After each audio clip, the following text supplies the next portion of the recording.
Hello, hello, hello. Welcome to Kernels of Truth, brought to you by Progress Kentucky. Thank you so much for joining us. This is a special show for us this week. We are going to bring you the election results from last night's big elections across our fair Commonwealth. We're thrilled to be joined by Forward Kentucky's Bruce Maples to have that conversation. I guess I'll say this. We hope that everyone is doing okay. While we are a Kentucky-focused political show, we are also the kernels of truth. So we'd be lying if we didn't say what happened at the top of the ticket last night. And early this morning was absolutely gutting for folks like us who care passionately about access to abortion, about the clean energy transition, to avoid the worst impacts of climate change, and I guess the public health miracles that are modern vaccines. Yikes. Way to choose chaos, America. But yes, back to Kentucky. We're poised to bring you some results for the races that we were watching, that we were engaged in. We're excited to have that conversation. But first, are you ready to help turn Kentucky purple? Because it's clear we need to do more work. We need to build long-term power to create better electoral outcomes in Kentucky. We hope you'll support Progress Kentucky in our campaign for a more compassionate Commonwealth. If you appreciate, or you just tolerate the show, I want to let you know that our tech platform that we use just increased its monthly fee by about $20. So we could really use a new monthly donor or two to help us cover that cost. So you could make a contribution right now via our secure online website. Just use the Act Blue to help turn Kentucky purple. $10 a month, $20 a month, $200 a month. Really, it all adds up. It's all very appreciated, and we would love to have that support. So, we got a link in the comments. You can go ahead and just click on that and support the effort. Keep us moving forward, because last night's results showed there was definitely lots of work to do. All right, so now let's go ahead and check in with our co-hosts. Let us know who you are, where you are, what does your protest sign say today. So I'm Aaron. I'm coming to you from the Needle Rush precinct in the outskirts of Lexington. And my protest sign says, "Oh yeah, well, the climate crisis doesn't believe in you, Trump voters." That's me. All right, let's check in with Kimberly. Kimberly, are you there? I'm here. Yes, I'm here. How are you doing, sister? I'm not doing too good, Aaron and Bruce and all of our listeners and watchers. I just feel extremely exhausted and devastated. I've been consoling people ever since about 2 o'clock this morning. I haven't had any sleep, and I had my little 5 minutes to cry. But we're going to be all right. We're going to be all right. We're going to keep doing what we're doing. And my protest sign says today, don't give up. Don't give up. Just like Vice President Harris said in her speech this afternoon, don't give up. We're not going backwards. Yeah, no, the fight's too important for sure. All right, so checking in with our special guest co-host, Bruce Maples. Bruce, how are you today? I'm all right. Well, I'm sort of all right. Yeah, I'm still dealing with last night. We're all breathing. We're all here. So that kind of baseline of, we're alive. So we've got that going for us. Right. Yes, we obviously all pay way too close attention to politics. So it's hard to just let this result not affect us, right? So my protest sign is, hey, Donald and all your friends, we're still here. Yeah, for sure. All right. So really do appreciate you spending some time with us this evening as we walk through these election results. There's plenty of them, and that really, that's I think are going to be most of our focus for this show. We're not going to do it with the interview format. We're just going to chat about these results, and I think we'll go ahead and start with Kimberly, who's got a list of kind of a slate of elections that she's going to check in on, and then we'll kind of chat about them as they come along. So, Kimberly, you ready to take it away? Of course not. Of course not. Right. Fantastic.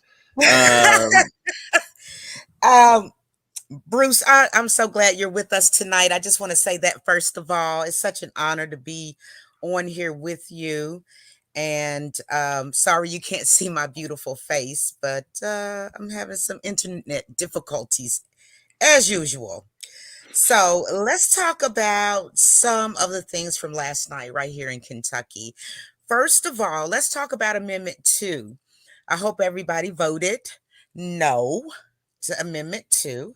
So let's just say this 65% of the voters decided to reject a school voucher scheme and keep the constitutional check in place on the GOP supermajority that's absolutely driven to weaken the public schools and give our tax dollars to unaccountable private schools. It was a big win for public education contracts to protect the public schools and the Kentucky Coalition, which is the Pro Kentucky Are Proud members. We are Progress Kentucky, and the once again amazing work of Kelsey Coots, who takes down amendments 2 whenever the GOP puts them out there. Right. Which this probably will not be over. If I were to have a crystal ball right now, I'm going to say it's not over. What do you guys think about that? Happy? I mean, there are some consolation prizes right here. no, for sure. Yeah, Bruce, I'll let you respond first.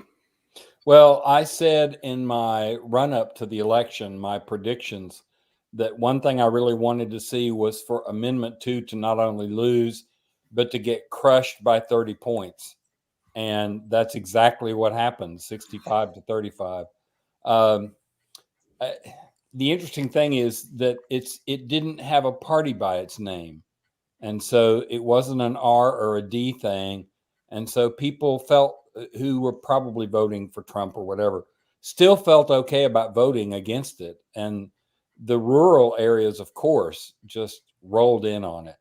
And Kimberly, you're right. I'm sure they'll try again, but you would think that by now they'd get the idea that messing with public schools is a bad idea.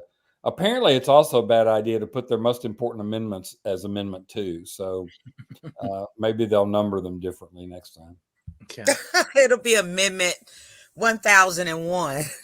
Yeah.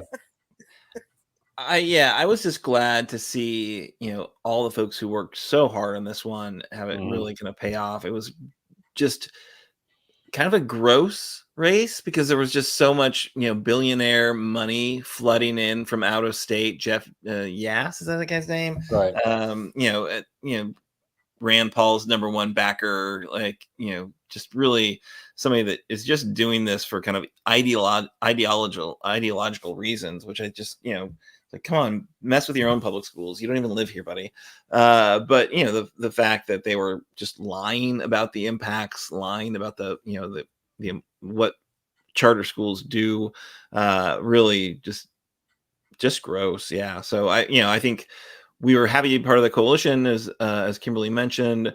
We were, I think we brought in the author of The Privateers, Josh Cohen, like really, I think, a informative conversation to help kind of set the reality of the decision that voters were faced with. But people worked really, really hard to get the facts out, and that paid off for sure. Glad to see so many rural schools just, and leaders of rural schools like really stepping up and getting involved as much as they could, even maybe more than they were supposed to. But to see the Attorney General give them clear guidance about what you can and cannot do as a kind of public tax funded entity, which is, a little ironic, right? That like, okay, so there's this big fight about public schools versus private schools. The private schools are free to spend as much of their resources as they want to advocate on behalf of it. But the public schools, whose money would be taken away, can't say a word, spend $1 on it. So little unfair, not exactly a level playing field. But the voters came through on it, which it's moments like that that gives me some hope that, you know, if we like talk about our issues in the right way, we get the right messengers out there, we, you know, break it down and try to get, you know, that kind of partisan label off of it in some way, form, or fashion, then the voters show up and do the right thing. Kimberly, anything else you want to mention about that one? Just that I know that we've all 65% of us, we made the right decision. My daughter did go to Sacred Heart Academy. I did put her in private school, and it was pretty rough as a single mom with no child support. But I will say this, that I would not look towards the government giving any money that they can give for the next student whose parents, one of her friends, they had a tennis court inside and outside, swimming pool inside and outside, bowling alley in the home, just anything you can imagine that money could possibly buy, and that they would get the same amount of money to go to Sacred Heart. It makes no sense. So I'm glad that we were the smart ones on this and we voted no. Absolutely. All right. What other races are you going to bring us? Let's talk about David Yates and Calvin Leach for the Kentucky Senate seats of District 37th District. I actually know Senator David Yates, and he's an excellent senator. He's very communicative with his constituency. You actually see him trying to do the work of a state senator. And we are so proud of him that he did last night. He beat Calvin Leach, who had only 40% of the vote. So David Yates, he put the boomerang on Calvin Leach with a 20% lead. Nice. Yep. Yeah. He's in leadership. You know, it seems like he's really just smart guy, works really hard. Glad to have him back there for sure. You know, it doesn't seem like it was a huge challenge. It's a relatively safe district, and I think people acknowledge that he's doing a good job for sure. So I felt good about that one. I really didn't feel nervous about that particular race. Did you all feel any nervousness or anything? I kind of knew it was going to go down like that, you know? I really did. Now let's talk about a newcomer on the scene. And the newcomer is Dr. Al-Marie Baker. She's been on the show. She is a school teacher. I believe she's at Iroquois High School. So I set her in very, very high esteem just anyway, working with the children of today. And I was actually at her watch party last night, and she took it in stride, and we were trying to talk to her about don't give up. And I'm going to text her tonight and say, listen to what Vice President Harris said. She said, do not give up. We're just starting. And so Jared Bowman, he actually won last night. He was the incumbent. He won by 59% of the vote. He is an independent, but really votes more Republican most of the time, and not really doing too much for that community. But Dr. Al-Marie Baker, I'm proud of her for her first time, and I think that she did a great job, and she had Virginia Woodward as her campaign manager. So Gotcha. that was good. I think Bauman is. I'm sorry. Huh? I think just Jared Bauman. I think that's my note there. He was the incumbent. He's not independent. He's definitely a Republican. Well, why you have? You know, I'm not on my game. You know, I'm still sick. I'm still sick here. So in the head. So yeah, he wasn't doing too much of anything. What do you know about him, Bruce? What are your thoughts? What do you know about this guy? What, Bauman? Mm-hmm. He's a little bit off on the extreme side. The surprising thing to me about that race, that was one I picked that we might flip because it's in Jefferson County and it was a high Bashir vote for that district. So I really thought that we might flip it, and I hope she runs again, and I hope she runs again for the House, because I think she could do it the next time. It's probably at least a matter of name recognition. Yeah. That's I think exactly what I told her last night. I said, at least you have gotten your name out there. And for and I these think 2 years, you can do some stuff and people will know you, and it'll be a shoe in next time. it's always tough to take down an incumbent, right? But I also think that, Bruce was totally right. This is a district that Andy won by, like, I don't know, 20 points or something like that. It was like one of the most, like, pro Andy House districts that was held by a Republican. So I think to spotlight it. I think, she definitely needs to keep campaigning and, like, just go ahead and say, I'm going to run again, and, just campaign for 2 years. And I think there might be, what I know is that, the big nationwide races, presidential years, biggest possible turnout. And I think it's more challenging to win in those types of situations, especially when, we're in a red state. And so, yeah, I think, there in a midterm, there's going to be, especially if it's a Republican trifecta, they are going to go overboard. There's going to be blowback, and I think she could be very well positioned to pick up this seat in 2 years. So I hope that you do text her tonight, Kimberly, and say that she should absolutely keep the work going as much as she can. It's like reasonable, right? Like, it's hard to run as a just as a Joe citizen trying to do your job and take care of your kids and all that kind of stuff. But yeah, I think she's great. I'd love to see her keep working at it. Well, can we just say really quickly the elephant that's in the room? I'll say it. She is in the Valley Station area, right there by Fairdale.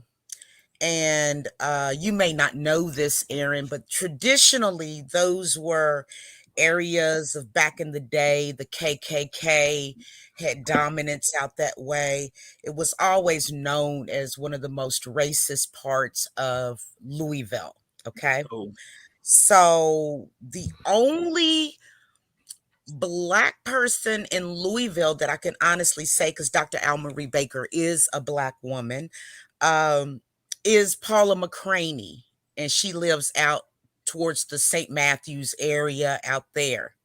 Oh, okay, that's your person, Bruce. That's my Yes. councilwoman. And she's just going to have to take some tips from Paula McCraney is actually what she's going to have to do.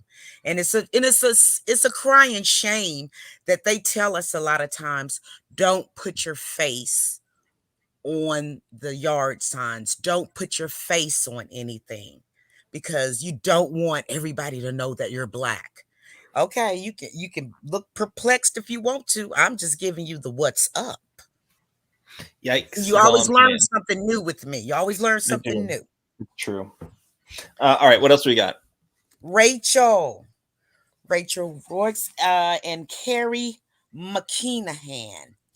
I didn't really know too much about Carrie McKenahan, but Rachel, she won last night, 51% of the vote, and it was very, very close. We were really in shambles. We didn't know which way it was going to turn at one particular point in time, but we're so happy that she won and she kept her seat. What do you guys think? Yeah, that one. I think the early returns didn't look good, and so I think a lot of people got really nervous because people knew it was going to be a bit of a tight seat. But yeah, very glad she hung on, Bruce. 249 votes out of 17,000 plus. So, yeah, I don't know how many precincts are in that district, but I would bet that's like 2 or 3 votes per precinct. So, yeah, it was pretty dang close.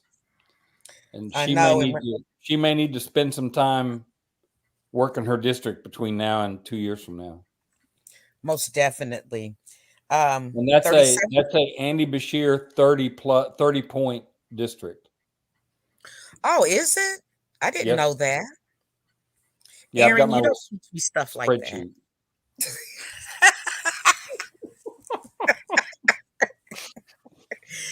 just trying to show you I'm going to live, even though my sorority sister didn't win. I'm still going to hang in there. I'm just trying to let you know so you won't be worried about me, because he did call me earlier and I was like all in tears. So It's a rough what night. It's a rough about? day. Yeah, it's gonna be rough 4 years, but anyway, we'll do it. We'll make it. What about John Stovall, Emily Calloway? She was the incumbent. John Stovall took 44% of the vote. Emily Calloway took 56% of the vote. So she stays right there in the 37th district. Yeah, he was I a union wasn't. leader, right? Like union guy. Mhm. There's Mhm. another one of those seats that Andy won, but not by as much as some of the others. But yeah, I think some folks had circled it as a possible pickup, depending on how things went, Yep. but clearly did not go our way. Andy is a different breed. We can't even compare or anything, because our governor is, it's like he's his own race. Like he's the race of Andy Bashir. You know what I mean? You can't like compare, because he's a different kind of a person. He really appeals to like almost everybody, because he has that type of charm, intellect, and knowledge. So, but I wasn't really surprised at that race. I hate it. Though, but I wasn't surprised. What about our girl Colleen Davis in the 31st district going against Susan Witten? Colleen That had one was 49. That's another one 49. that was just so close. Yeah, it was. It really, really was. Um, that kind of broke my heart, though. It really, really broke my heart. Okay, here goes this one. And the 33rd district, Jason Nemes, 57%. And our friend Taylor Jolly, who's been on here several times, 43%. Why won't they get rid FYI, of Jason? Taylor Jolly has not been on this show. I thought he's been on the show. No, I know Taylor Jolly. I could not pick Taylor out of a lineup for sure. Like I do not know Taylor Jolly. Okay, but I know I know where I know Taylor Jolly. I know Taylor Jolly from my show. But go ahead. This basically is your show, Kimberly. But No, yes. it's not. No, it's not. So why no one likes want Jason Nemes, right? No one likes that guy, why does he but keep he's winning? Why does he keep winning? Apparently Bruce. enough of his constituents do like him. Bruce. He was probably going to be in danger until they redistricted his district and made it more Republican. He was my rep at one time, and they moved him east into Oldham County more. And that's why they did it, because he needed some protection. Yeah.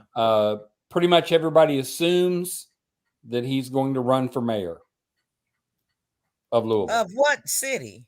Louisville. You got no.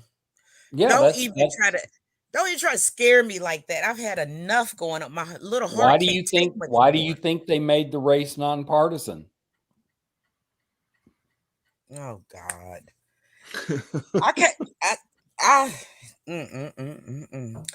Let's move on to greener pastures at this particular point in time. My boy, my friend, the one who works so hard. Have you ever gotten his newsletter? I'm like, this man is everywhere. 2-3 different events on a daily basis when he's in Louisville. And I'm talking about in the 3rd district, our U.S. Congressman, Morgan McGarvey. He blew away Mike Craven. Mike Craven, I think he's a little loop-de-loo. To be nice about it.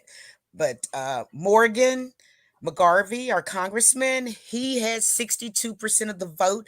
Mike Craven only had 38%.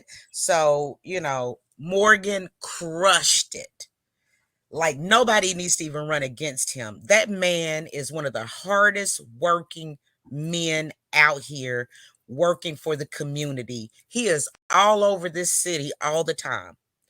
And I look at his newsletters every week, and I'm telling you, I'm like, I'm exhausted just reading all the places he goes. Mm-hmm. Yep. What do you all think about Morgan McGarvey?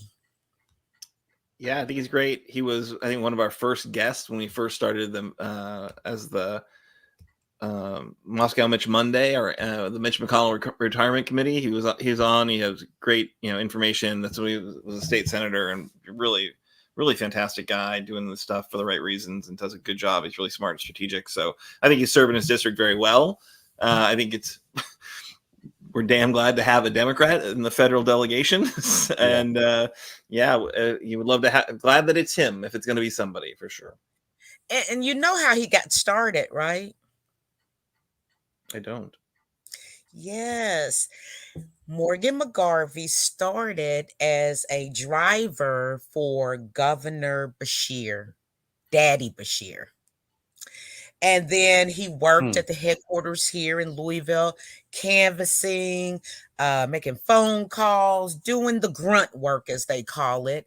And he moved up, and he was well deserving of that. You know how they talk about the establishment? I don't think of him as establishment. I think of him as someone who started at ground level zero and did the necessary work and really cares about what he's doing to get to where he is. And he still is so personable, and you have access to him. He begs for people to call his office, and they have, in these last 2 years, taken care of over 2,900 constituent reports of complaints or whatever, or information. 2,900 in 2 years. Wow. And he wants more people to call him so he can help us out. So just so you know, there are some people out here that's really, really doing the daggone thing. That's great. All right. So I think we should kind of speed this up a little bit and maybe just do the quick highlights. Okay. Do you want me to take over now? Sure. Mm-hmm. Is that where we were? Yeah. Okay. Mm-hmm. So in Senate District 5, Jamie Skudlaric running against Stephen Meredith. I met Jamie. It's Dr. Jamie Skudlaric, I believe. She ran mainly because she just couldn't stand the fact that he wasn't being challenged. She did not raise a lot of money. And that, I think, hurt her. She got 20%. And in District 23, Jennifer Sierra against Chris McDaniel. She did pretty well considering Chris McDaniel's like a fixture in Frankfort, and she got 40%. And I don't have my spreadsheet in front of me, but I want to say that she did not raise a lot of money, but I could be wrong about that. But she needs to run again for sure. 40% against Chris McDaniel is a good showing. Senate District 29 is Johnny Turner's district after he died from his accident. Writing contest, Scott Maiden, who is, I think, a mayor in that district, beat out everybody else pretty thoroughly. He was endorsed by various Republicans in the state. So in the House, there's a couple of that we want to look at.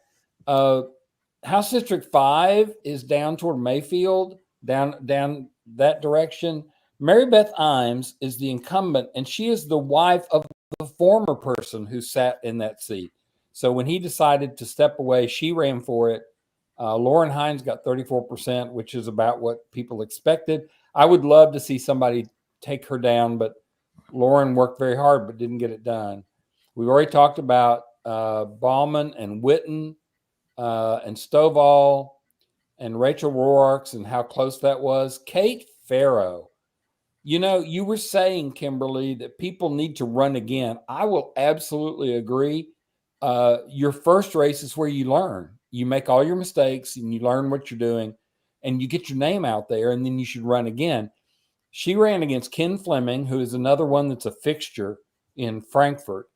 And she got 46% of the vote. in a tough district for her, I think. And she worked like mad, and she raised a ton of money. She didn't outraise him, but I didn't see her last report. But the one before that I looked at, she had raised $60,000 and ran a great race. So I hope she runs again. I really do. And then we have Rachel Roberts' seat. I was very sad when Rachel decided not to run, and Matt Lehman ran. Matt challenged Thomas Massey, if I remember correctly, a few years ago.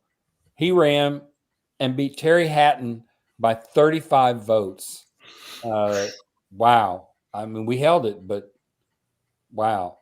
So think about this. The House leadership for the Democrats in Frankfurt, Shirley and Rachel are both gone.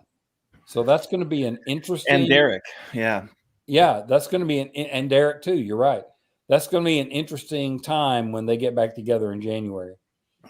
Let's see. At federal level, Erin Marshall, she worked her tail off.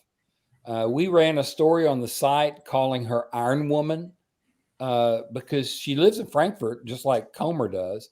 But she was driving to West Kentucky all the time by herself. She was driving herself. She's got a young son, and she was everywhere and still just got 25% of the vote. Apparently, if you have a D after your name, you're going to get 25% of the vote. Hank Linderman, the interesting thing is Hank didn't really campaign very much. This time, right? He got 27%. But he's been campaigning for like 3 times, right? I think. Yeah, this is his third cycle, I want to say. Yeah. So yeah. So those are the ones that I was assigned. I'm very disappointed about Erin, but again, I hope Erin runs again. Kind of a stretch to start by running against a congressperson, but I hope she runs for something.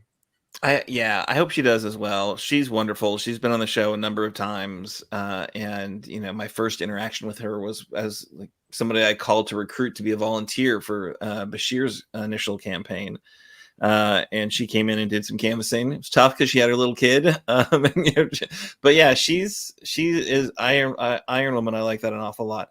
I'll concur with you, Bruce, that all of these candidates who made it sporting should keep running. I do think that the fundamentals of a state house race in 2 years, it's going to look a little bit different, right? I think having Trump at the top of the ticket in our deeply red state is not a good, it's not good math for Democrats, right?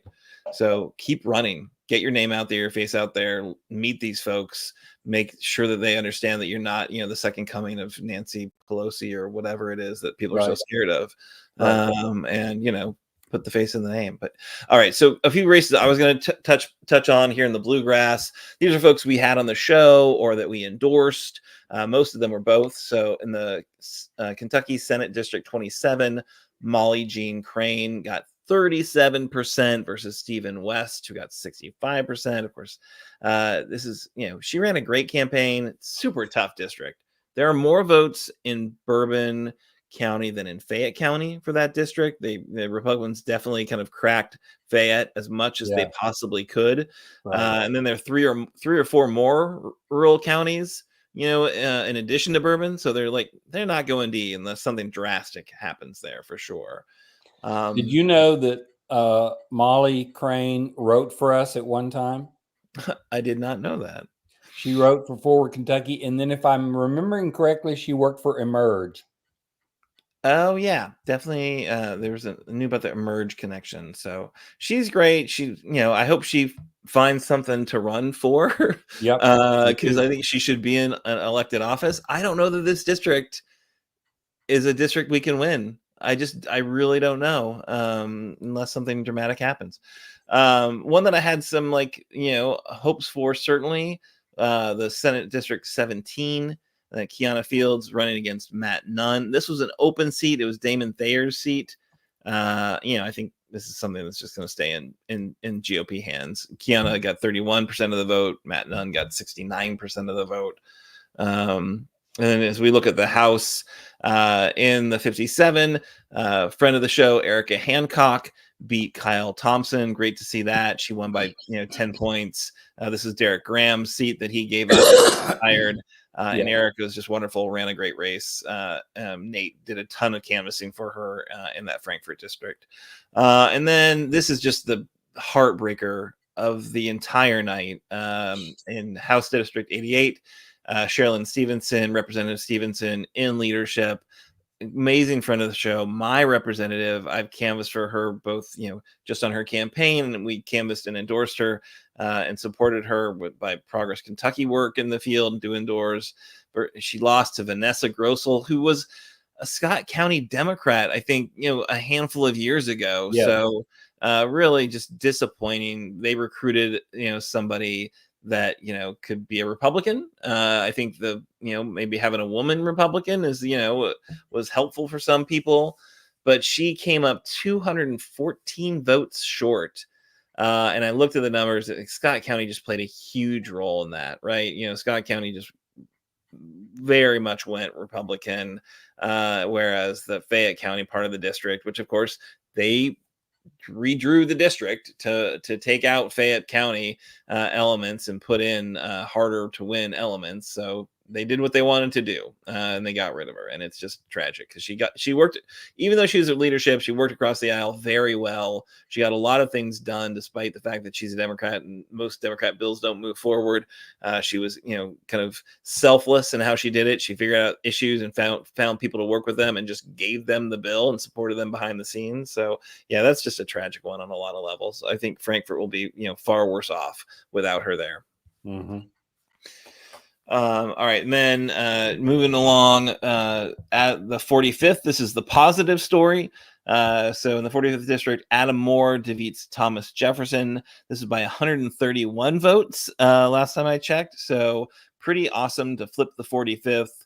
I think Thomas Jefferson, Liberty Wing, full on hardcore, out of step with the district. I think this number should have been far higher if people really knew this guy and knew what he was talking about, but he hid. He did not get his face out there at all. He did not get his name out there. He just let the R by his name do its work, right? I think if he had actually shared his views and done any of the actual debates, I think Adam Moore would have cleaned his clock and would have built that vote total by quite a bit. But that's Killian Timoney's seat. Yeah. And the leadership put Thomas Jefferson up to run. They primaried their own person because they didn't like some of the votes he took. He went against leadership on some bills. And so they ran this Liberty person and they lost the seat. So ha ha ha for them. Yeah. I mean, the idea that they wouldn't give their members some flexibility to be able to serve their district, right? Because it's not a bright red district, obviously. Right. And Killian Timoney, say what you will about him. I think most of the stuff he was doing, I think it was, because he felt that way, but it also was very reflective of the district that he was representing, right? So, well, I guess that's a shake when you have the kind of marching orders and people don't take them. Just sad to see that's how they're proceeding, but not it's surprising, right? They're absolutely iron-fisted back there. Yep. All right, and then in the 39th district, this wasn't really a shock, but Ryan Stanford, I think Democrat, ran a really strong campaign, really just a lot of heart in Ryan, running for that seat versus Matt Lockett, who was the Republican incumbent. Matt got 60% of the vote. Ryan got 40% of the vote. This is another district that Governor Beshear won, but it wasn't as resounding as some of the others we've discussed, and it was one that I think was going to be tough for sure. But Ryan, I think, ran a great campaign. Ryan never got on this show. We couldn't get him on the show because every Wednesday night he coached his daughter's soccer team. So right. But we endorsed him because he definitely had the right perspective on stuff. All right, then moving to the 84th district. This is Zach Hall's district. He was running against the incumbent Craig Fugate. which, glad that Zach ran. He threw his hat in it and did it for the right reasons. Ended up getting 35% of the vote against the incumbent Republican in a pretty tough district. And then moving to the federal level, and this is one where I just, I wanted to see things different, go differently. Randy Craven's running against Andy Barr for the 6th congressional district. This is a district that, it's not going anywhere. Andy Barr is not doing much for the district as far as we can discern. But he is a Republican, and this is a district that was drawn to be safer after Amy McGrath came, kind of close of flipping it in Trump's first midterm there. But it's, I think, further and further out of reach, really, as days go by, for sure. Andy Barr was Trump's campaign manager for Kentucky. Yeah. Which I don't know that he had to work very hard for that one. No. All right. Then one note I did want to make. Really good to see that Judge Goodwine absolutely destroyed Aaron Izzo for state Supreme Court, the 5th district. This is a nonpartisan race, but it kind of became a little bit partisan in that folks figured out that Aaron was a pro-life Republican and that Judge Goodwine is a pro-choice Democrat. Also, Judge Goodwine had a horrific family tragedy befall her in the final weeks of this race. But, she's super experienced, really great record, as part of the judiciary. And, I think everyone knew she was the far most qualified person, right? And, because Aaron Izzo, like some like corporate attorney that does, doesn't practice in like a court of law. So it was just very weird that she thought she had what she needed to be a judge. She was a bizarre person. Like, we actually had a really interesting interaction with her. She crashed our annual member meeting last December, which, I don't exactly know how she found out it was happening, except for, I guess, we did create a Facebook event, but we just did it to share with our members and our Facebook supporters. So she showed up. She proceeds to give her stump speech. Well, actually, I called her out because I knew that she was a Republican. I'd heard that she was pro-life, and which I called her out on, and she answered, to her credit, answered honestly. But I'm like, what are you doing here? This is like, that's not our values. That's not why, like, no one invited you. Why are you here? And then kind of afterwards, she kind of did this weird, dumb apology, but she gave me her backstory about why she was getting into politics. So she was apparently born and bred Democratic family, but then she went to a Bernie Sanders rally and came out and registered as a Republican. And I'm like, okay, well, why are you here? Like, these are the type of folks who like Right. Bernie Sanders. And if you liked Bernie Sanders, but you thought the best course of action was to become a Republican, then I don't really understand your logic or reasoning. So I don't know. This is like, I was very relieved that Judge Goodwin destroyed her because she just seemed like a wholly inappropriate judge. But I don't know. Anyway, what? So Go ahead. I have 3 quick ones I want to Okay. point out. First off, Mary Lou Marzian is in Josie Raymond's seat. So Mary Lou is back in the state legislature. Right. And when she and Joni Jenkins first got elected a bazillion years ago, the men in Frankfort started calling them the bitch caucus. Whoa. So Mary Lou is back. So that's good. The second one is I just want to say a shout out to Ashley Tackett Lafferty over there in East Kentucky. She held on to her seat with a pretty good margin. There was some worry about it early on. I looked at the returns early and I thought, oh my goodness. But she held on. She's a strong Democrat out there in East Kentucky. And my third one is Emma Curtis in Lexington, first trans woman to get elected to Lexington City Council. And big congrats to Emma. Yeah, Emma was at the Democratic Victory Party or Watch event last night, and I was watching as she got the news, and she was just so authentically thrilled about the win, and really glad to see it for sure. There when Adam was like getting the totals, and like, well, that's not a very close, like they're saying 100% in, but I'm only up by this. Is this a win? Did I get a win?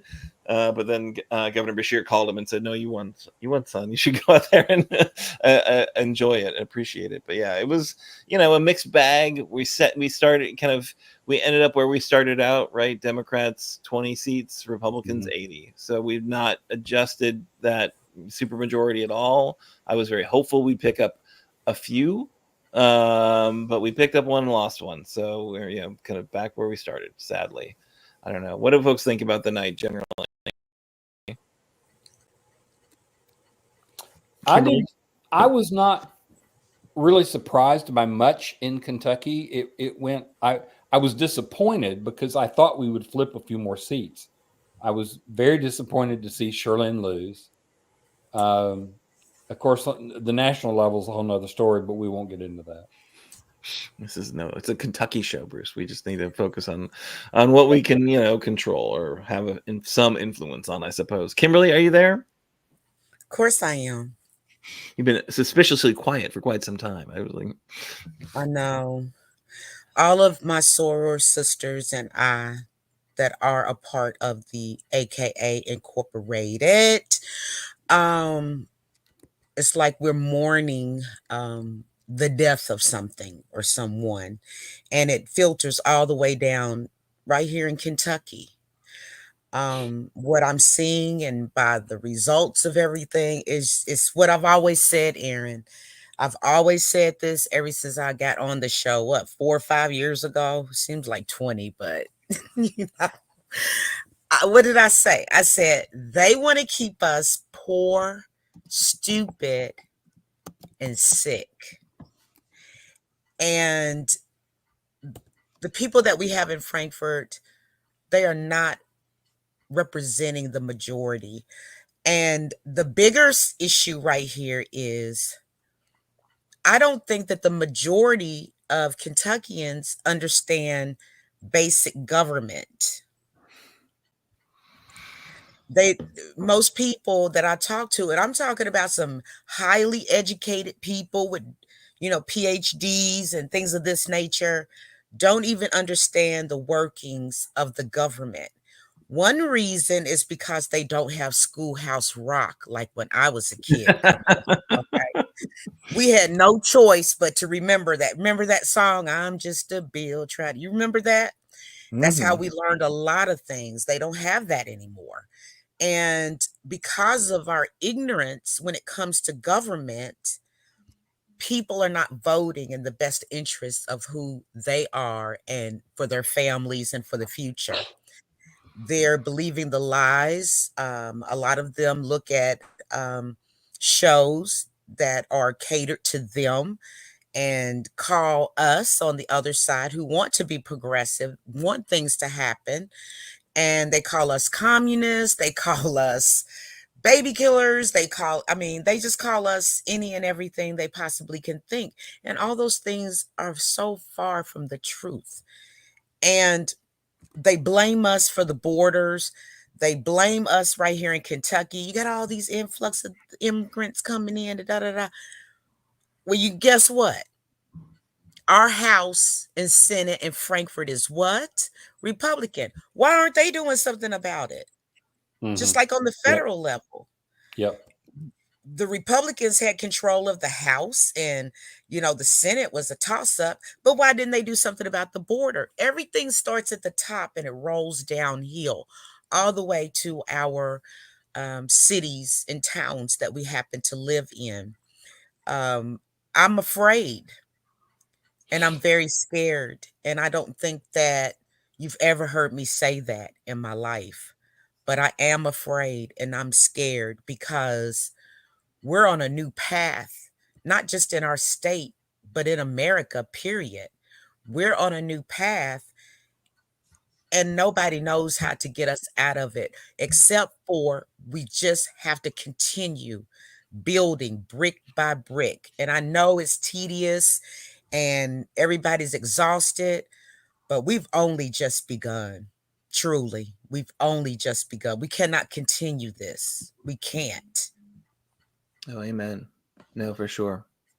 I think that's a fine place to leave it, for from my perspective. I think, we got to keep working. And I know that people are exhausted right now. So yeah, take your time, recharge, step away, but we got to get back to it at some point. And we got to, again, Bruce said, like, nothing terribly surprising, Kentucky, right? Nothing terribly horrific. And we, opportunities that we hope to, realize didn't quite work out, but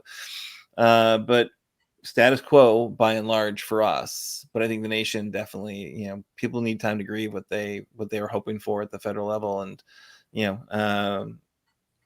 those 7 states, I'm looking at those states like, come on now, people. But it's a challenge, and we're going to have to keep moving forward, as Kimberly said, and as the Madam Vice President said as well. So, Bruce, any final thoughts?